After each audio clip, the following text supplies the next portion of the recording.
On va cette fois-ci ouvrir une page politique. On va parler élections départementales. C'est dans Cosmo Réunionnais.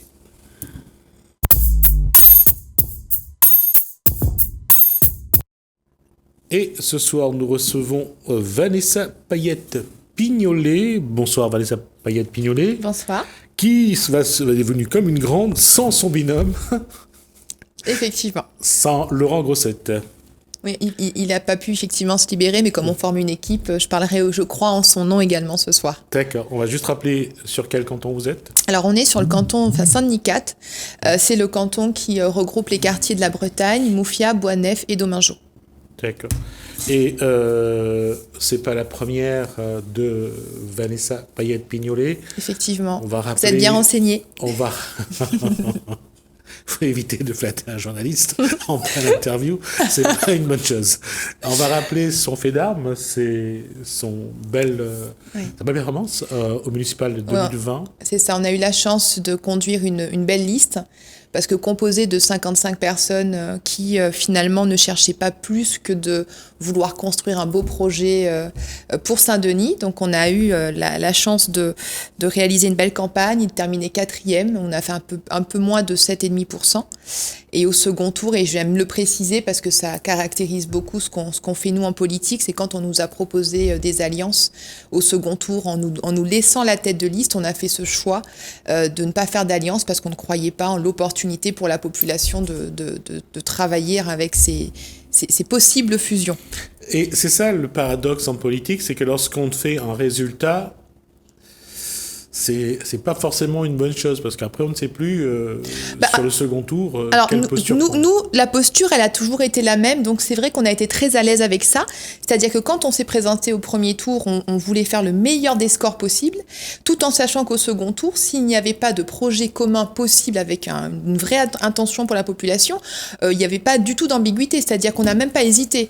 On a discuté du projet, il n'y avait pas de projet, on a discuté synergie entre les gens, il n'y avait pas de synergie entre les gens, donc on a fait le choix de pas y aller, et on était 55 à être en phase là-dessus.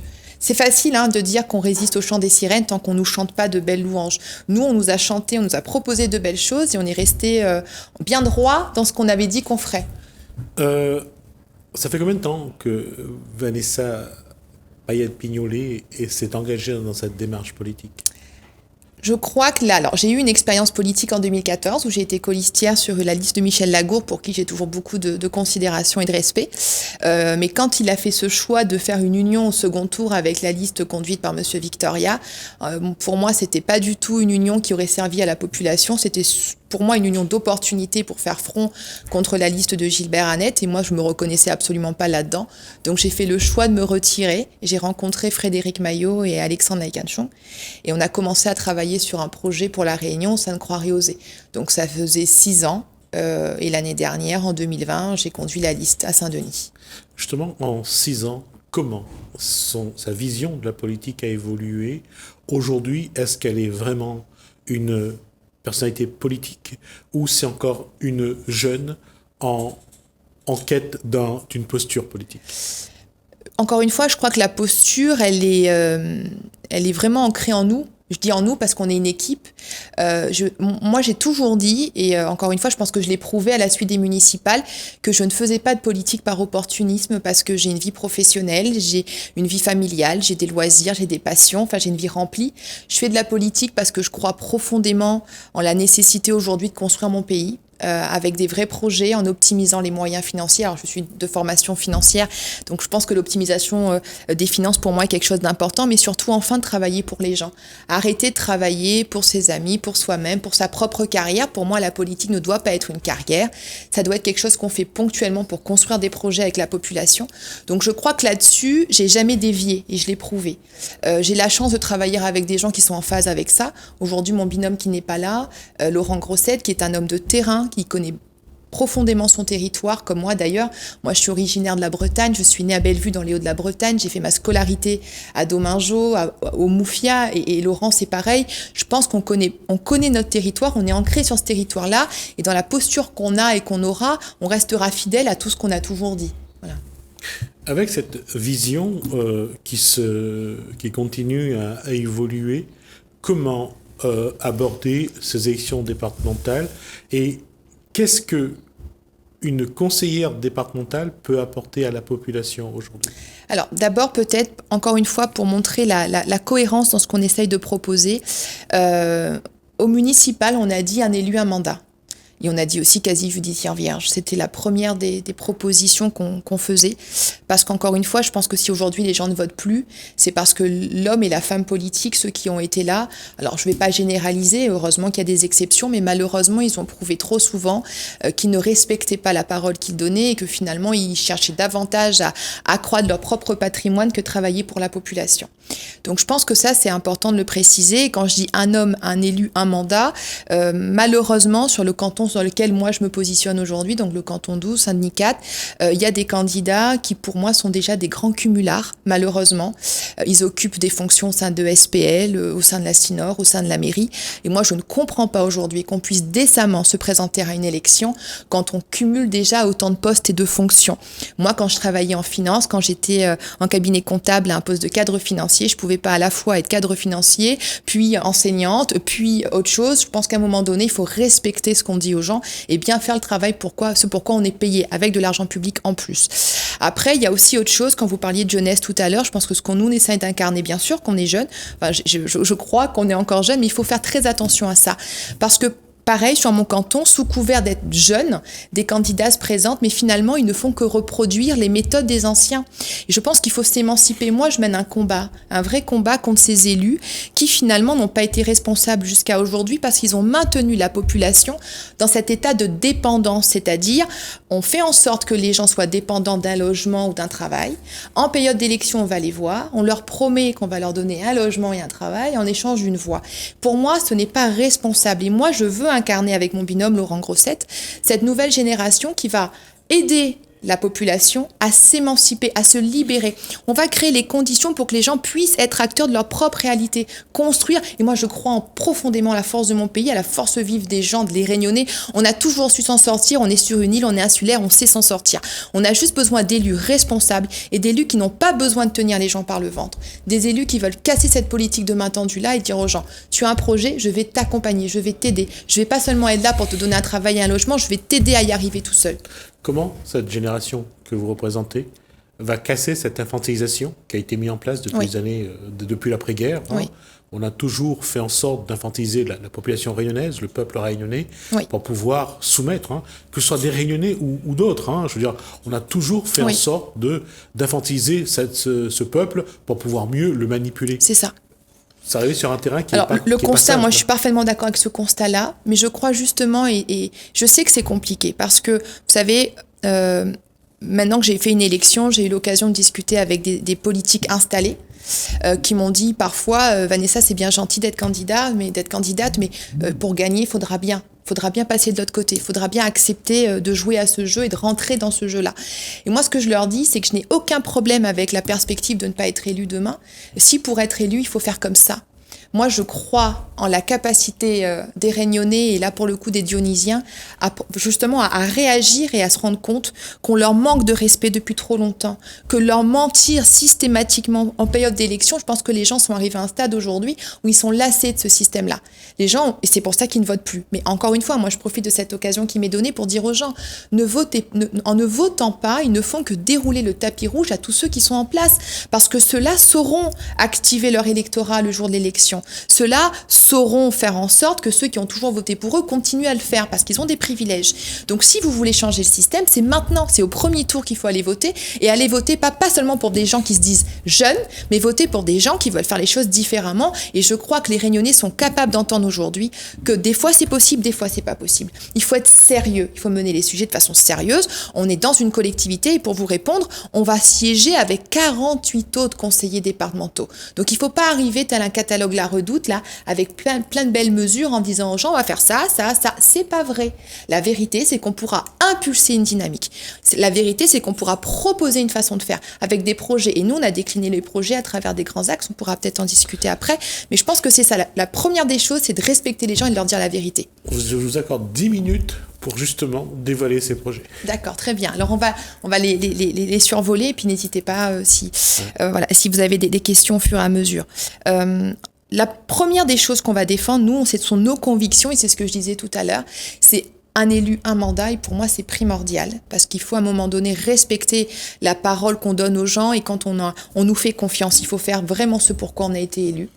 Ensuite, quelque chose de fondamental pour nous, et encore une fois, c'est de travailler à aider la population à s'émanciper, à se libérer justement de cette chaîne avec laquelle elle est tenue depuis tellement longtemps. Donc nous, on va travailler vraiment avec les gens pour les aider à mettre en place les conditions nécessaires pour qu'ils parviennent eux-mêmes à créer leur propre réalité économique. Ça, pour moi, c'est essentiel. Je suis de formation économique. Le conseil départemental, c'est une institution qui fait de l'hyper-proximité et du social, bien sûr, mais je crois que les deux ne sont pas incompatibles. Après, on va prendre une des compétences du conseil départemental, par exemple l'éducation. Pour moi, l'éducation est fondamentale, d'autant plus que je suis enseignante, moi, depuis le mois d'août, donc je me suis reconvertie professionnellement. Et je crois à un moment donné qu'il faut, et à travers les collèges, parce que la compétence du conseil départemental, c'est le collège, il faut faire re-rentrer l'éducation populaire dans les collèges. Parce qu'il y a une situation qui est évidente, c'est qu'il y a de nombreux jeunes qui sont déjà en décrochage scolaire au sein des collèges. Donc on les a déjà identifiés. Aujourd'hui, il n'y a plus d'éducation populaire. On a tué l'éducation populaire. Et toutes ces associations qui portaient ces problématiques-là, elles sont instrumentalisées, elles sont appauvries aujourd'hui. Simplement parce que l'éducation populaire est dangereuse, parce que l'éducation populaire participe à émanciper les gens. Et les politiques n'aiment pas ça en général. Il faut garder les gens, il faut les maintenir dans leur misérabilisme pour pouvoir les utiliser au bon moment.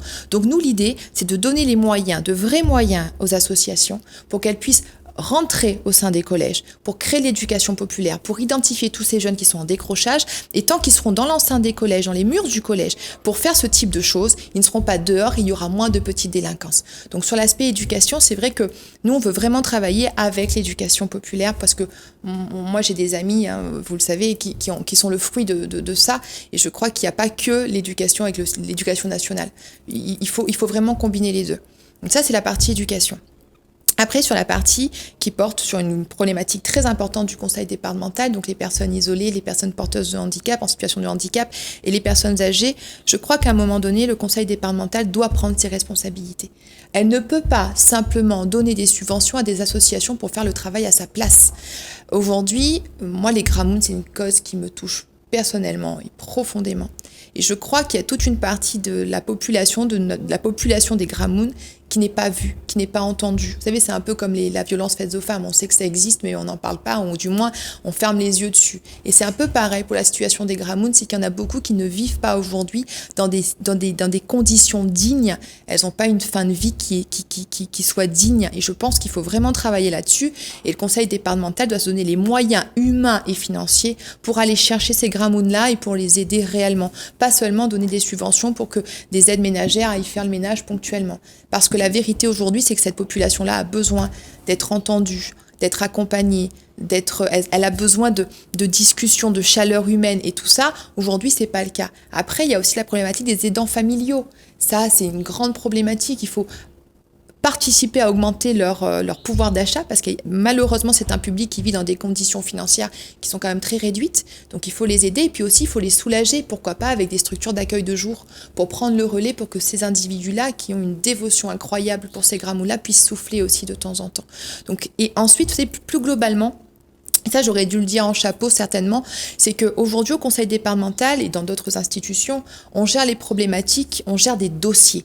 Pour moi, il faut arrêter de gérer des dossiers. Il faut accompagner l'humain. C'est-à-dire que dans chaque problématique du conseil départemental, sortir d'une gestion de dossiers trop complexes, comme par exemple pour les personnes porteuses de handicap, pour prétendre à des aides, pour prétendre à de l'accompagnement, c'est des dossiers colossaux à monter, c'est redondant, c'est hyper complexe. Je pense qu'à un moment donné, quand on sortira de cette gestion de dossier et qu'on accompagnera l'humain, peut-être enfin que la mission du conseil départemental sera remplie. En tout cas, moi je crois qu'il faut décomplexifier, qu'il faut accompagner, qu'il faut aider, et qu'il ne faut pas simplement donner un dossier à remplir et traiter le dossier comme si on ne parlait pas d'une vraie réalité humaine derrière. Ça, c'est pas normal aujourd'hui. Pareil, les personnes âgées, on parle aussi de plus en plus isolées. Oui. J'allais dire, la tâche est de plus en plus complexe, oui, et demande de plus en plus de personnes, de plus en plus d'argent. Le contexte fait qu'on réduit les budgets. Comment aujourd'hui, avec un problème qui devient de plus en plus important, avec de l'argent qui devient de moins en moins présent, comment faire justement pour trouver cet équilibre ? C'est effectivement, les moyens sont réduits, le contexte veut ça, mais je crois que si on gérait les choses sérieusement, il y aurait de l'argent. Vous savez, quand on a un budget, on alloue, on fait des arbitrages, on fait des pondérations et on décide qu'on va allouer ce budget à ça. Je pense que si on mettait moins de budget à des véhicules de fonction, si on mettait moins de budget à des réceptions, si on mettait moins de budget à des voyages, si un élu arrêtait de vivre avec tous ses privilèges, parce que moi, il y a quelque chose aussi de fondamental et je vais le redire. Un élu est un citoyen comme les autres. Il ne doit pas avoir de privilèges par rapport aux autres citoyens parce que ça participe à le déconnecter complètement de la réalité des gens. Pas seulement l'élu, autour de lui, il y a tout un aéropage d'individus qui profitent de... Ah oui, mais justement, et les privilèges, et c'est aussi un grand axe, ça fait partie de nos convictions et c'est notre profession de foi, c'est qu'un élu ou son entourage ne devrait pas avoir tous ces privilèges. Un élu ne sait plus conduire quand il est élu. Il a oublié, il a perdu son permis, il a besoin d'avoir un chauffeur. Mais bien sûr que non. On est élu, mais on doit vivre comme les autres. On doit être capable de vivre comme n'importe quel citoyen. On a un salaire, on a une rémunération parce qu'on remplit une mission de service public. De la même façon que moi, quand je suis enseignante, j'ai un salaire pour aller travailler. Mais c'est pas parce que j'ai un salaire pour aller travailler que maintenant je peux plus conduire, que j'ai besoin d'un garde du corps, que j'ai besoin d'une équipe. Mais bien sûr que non. À un moment donné, il faut redescendre sur terre. Un élu est un homme, une femme comme les autres. Et je crois, et là c'est encore une fois, les chiffres, c'est mon domaine de prédilection. On doit être capable d'optimiser les coûts pour allouer les bons budgets aux bons endroits. Et je suis sûre qu'on est capable de faire des économies pour réaffecter ces sommes-là sur des problématiques beaucoup plus importantes. Aujourd'hui, il y a une chose qu'il faut constater, c'est que la Réunion se développe. On est en train de fabriquer en matière de logement, qu'on le veuille ou pas, ça va devenir des ghettos à terme. Mais Justement, comment continuer dans le social et faire en sorte que ces blocs de béton qui se construisent aujourd'hui ne deviennent pas justement des ghettos comme on l'a vu dans beaucoup d'endroits. Alors, vous savez, quand je parlais de gestion de dossier, c'est un petit peu la même chose pour le logement. Aujourd'hui, on fait pour faire. Il y a une compétence, il faut faire, on fait. Mais on ne fait pas en intelligence, on ne fait pas de la qualité, on fait juste pour faire, on fait de la quantité. Que ça soit dans le domaine du logement, ou le domaine de la formation, ou d'autres domaines. On fait des entrées en formation, on s'en fiche de savoir derrière si les gens vont trouver un emploi ou pas. Et le logement, c'est pareil. Je pense qu'il faut encore une fois remettre l'humain au centre. Aujourd'hui, on doit faire des logements parce qu'il faut loger des gens, bien entendu. Sauf qu'on a la possibilité, avec les leviers dont dispose notamment le conseil départemental, on a un organisme qui, justement, a cette possibilité-là de préempter des terrains pour ensuite lutter contre la spéculation foncière. Là, déjà, ça permet à ceux des quartiers de prétendre potentiellement à pouvoir acheter dans leur quartier. Moi, j'habite la Bretagne, je suis originaire de Bellevue. Quand j'ai voulu acheter, à un moment donné, quand j'ai commencé à regarder les possibilités qui se présentaient à moi, ce qui était certain, c'est que je ne pouvais plus acheter à la Bretagne. Il y a une telle urbanisation massive de nos territoires, que ce soit Bois-de-Nef, la Bretagne, donc on est vraiment sur ce territoire-là, qu'aujourd'hui, le prix du foncier a explosé. On ne peut plus prétendre, quand on est habitant de ce quartier historiquement, à rester, vivre et devenir propriétaire sur ce quartier-là. Ça, aujourd'hui, c'est pas normal et il y a un levier au conseil départemental, il y a un organisme qui a justement cette mission-là et cette fonction-là. On sait comment ça marche. On préempte, on va voir nos camarades. Ça, c'est pas normal. C'est pour ça qu'à un moment donné, il faut dire les choses aux gens, il faut dire la vérité aux Réunionnais, il faut être transparent. Voilà comment ça marche aujourd'hui. Et moi, je crois que plutôt que de faire des logements pour faire des logements, on a la possibilité, et c'est aussi prévu, en respectant un minimum, un espace minimum et maximum, parce qu'on ne peut pas non plus trop s'étendre dans l'espace, plutôt que de faire un logement, il faut revenir à l'esprit de l'habitation. Parce que le créole, dans sa tradition réunionnaise, il a besoin de sa petite case, son petit bout de terre, son petit jardin, et je crois que quand on remet l'humain au centre, on est capable de construire des projets en optimisant les coûts, en optimisant les dépenses, parce que bien sûr, il faut être responsable, mais on est capable de construire des projets avec les gens, pourquoi pas des maisons mitoyennes, où là, il pourrait y avoir de la mixité sociale. Parce qu'on ne peut pas demander à quelqu'un qui est d'une CSP+, d'aller vivre dans une barre d'immeuble qui ne lui ressemble pas. Sauf que on peut construire avec les gens. Comme l'ont écrit d'autres bien avant moi, on voit bien qu'aujourd'hui, les terrains de la Réunion intéressent j'allais dire, les partenaires sociaux, ceux qui construisent beaucoup. Et souvent, on fait... soit on évacue les personnes qui sont là, soit on les fait monter un petit peu plus vers les hauts, ce qu'on appelle la gentrification. La gentrification, oui. Malheureusement, ça, je ne pense pas que le Réunionnais, et surtout lorsqu'on a un certain âge, on n'a pas une instruction suffisante qu'on peut lutter contre ça. Et surtout, lorsque les élus réunionnais qui sont en place fait tout pour que ces réunions-là partent de cet endroit-là. C'est justement ça, vous l'avez très bien dit. C'est le rôle de l'élu. Vous savez, quand il y a quelques années, la SIDR était en train d'être rachetée par la SNI, nous, on avait alerté en disant « Attention, c'est grave ce qui va se passer, parce que ce que vous décrivez là, le phénomène de gentrification, il va s'accentuer. » Et le rôle des élus à ce moment-là, c'est de dire « Non, on est élu de la Réunion, on va se battre, parce que c'est pas normal aujourd'hui que ce phénomène-là est en train de se passer sur notre territoire. » C'est ce qui se passe au Chaudron. Aujourd'hui, c'est ce qui se passe. On est en train de demander à des gens de partir. Ensuite, on vend des îlots, on les met à disposition de gens qu'on connaît. Enfin bref, on ne va pas rentrer là-dedans, mais c'est une réalité. Je pense qu'aujourd'hui, le rôle de l'élu, il est justement là. C'est le garde-fou, c'est de dire, attention, où est l'intérêt de ceux qui m'ont élu ? Et c'est pour ça que quand je parlais de traiter les sujets sérieusement et pas faire juste pour faire, ce phénomène de gentrification, on peut lutter. On peut repenser des modèles de logement, sortir du logement et aller vers l'habitation pour faire qu'il y ait de la mixité sociale, pour faire que les gens ils retrouvent leur tradition créole. Moi, je suis très rattachée à tout ça, à la terre, une petite case. Pour un Réunionnais, être propriétaire d'un appartement, c'est pas vraiment être propriétaire. C'est pas ancré en nous, ça. C'est pour ça que quand je parle de remettre l'humain au centre, c'est ça. C'est de voir quel est le modèle. Et quand tout à l'heure on parlait des Gramoun, j'aurais pu juste vous donner en parallèle un exemple. On dit, c'est très populaire, il faut faire plus de place dans les EHPAD parce qu'on manque de place. Bien sûr qu'on manque de place. Mais est-ce que moi, j'aurais envie que ma maman, quand elle sera plus âgée, plus tard possible, j'espère. Est-ce que moi, j'arriverai à la mettre dans un EHPAD ? Compliqué pour un Réunionnais de mettre sa maman dans un EHPAD. Est-ce que vous aurez envie de la mettre dans un EHPAD ? EHPAD ? Mais est-ce que si l'EHPAD répondait un peu plus à la réalité de ma maman, est-ce que s'il avait un EHPAD avec un petit poulailler, un petit jardin, est-ce qu'il faut faire pour faire ou il faut faire pour répondre aux besoins de l'humain, aux besoins de la population ? Bien sûr, un EHPAD avec un jardin, avec un petit poulailler, avec un petit jeu de domino. Là, ça ressemble à nos Gramoun. Là, j'aurais peut-être moins de difficultés à envisager, si j'ai pas d'autre option, de mettre mon Gramoun dans un EHPAD. Mais aujourd'hui, c'est hyper médicalisé, ça ressemble pas à notre modèle. Remettre l'humain au centre et dire la vérité aux gens. Ça, c'est notre credo. Merci Vanessa Payette-Pignolet pour cet échange. En tout cas, on va rappeler que vous êtes candidate avec Laurent Grosset, Laurent Grosset, donc dans le canton 12. Oui, la Bretagne, Bois-Neuf, Moufia, Domingo, et surtout, moi, je fais vraiment un appel aux gens pour aller voter et ne pas se laisser encore une fois endormir. Nous, ce qu'on a dit, on l'a fait, on a toujours été droit, on a toujours tenu parole. Donc, à un moment donné, méfiez-vous de tout ce qu'on va vous promettre, parce que tous ceux qui vous promettent des choses, ce sont ceux qui ne vous respectent pas, malheureusement. Merci pour cet échange. Beaucoup. Merci en tout cas d'avoir dévoilé ici un petit peu le fil conducteur de votre programme. On va recevoir d'autres personnes et on verra un petit peu comment ça se présente pendant ces élections départementales. Merci à vous de nous avoir suivis. Merci Hélène, merci François. Je vous dis à bientôt.